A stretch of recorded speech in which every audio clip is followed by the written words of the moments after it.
நான் அவர்கிட்ட பேசுறேன் சார். கட்சி கொடி ஆரம்பிச்சிருக்கீங்க சார். இயக்க கொடி இயக்கத்தோட பேர் என்ன சார்? தனுசு இயக்கம் தானா?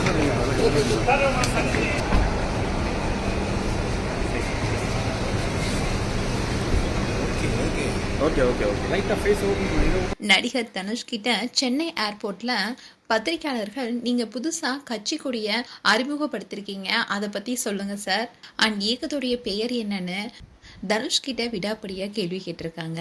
ஆனா நடிகர் தனுஷும் எந்த ஒரு பதிலுமே சொல்லாம அவங்க கிட்ட இருந்து விலகியே சென்றாரு. அதோட கார்ல அவர் ஏறி உக்காந்துட்டாரு. அதுக்கப்புறமா கூட பத்திரிகையாளர்கள் கிளாஸை இறக்குங்க, தனுஷாருடைய ஃபேஸை காட்டுங்கன்னு சொல்றாங்க. ஆனா அதை மறுத்துட்டாங்க. இப்படி தனுஷ் பத்திரிகையாளர்களுக்கு எந்த ஒரு பதிலுமே சொல்லாம போயிட்டாரு. ரீசெண்டா தான் தனுஷுடைய ரசிகர் நற்பணி மன்றம் தனுஷுடைய கொடியை அறிமுகப்படுத்தினாங்க. அந்த போட்டோஸ் வீடியோஸ் கூட சோஷியல் மீடியாவில் வைரல் ஆனிச்சு. ஸோ இதன் மூலமாகவே இவர் அரசியலுக்கு வர வாய்ப்பு இருக்குன்னு பலருமே சொல்லிட்டு வந்தாங்க.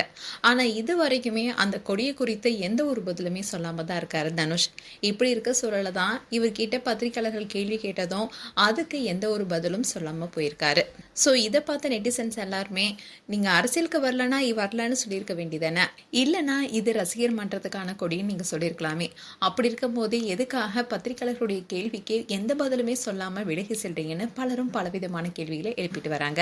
அண்ட் ரீசெண்டா கூட செய்தியாளர்கள் சந்திப்புல சுப்பிரமணிய சிவா என்ன சொல்லியிருந்தாருன்னா, இந்த கொடி 15 வருஷமாவே எங்க கிட்ட இருக்கு, எந்த படம் வெளியானாலும் இதுல தான் தோரணம் கட்டுவோம், வருஷந்தோறுமே மாவட்ட தலைவர்கள், பொருளாளர், அமைப்பாளர்கள் எல்லாருமே அழைத்து கூட்டம் நடத்துவோம்.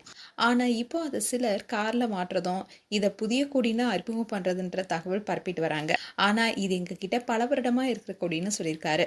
அண்ட் இந்த கொடி எப்போ கோட்டைக்கு போகும்னு சிலர் கேள்வி கேட்டிருந்தாங்க. அதுக்கு அவர் என்ன சொல்லாருன்னா, எது எப்போ நடக்குமோ அது கண்டிப்பா அப்போ நடக்கும்னு சொல்லியிருந்தாரு.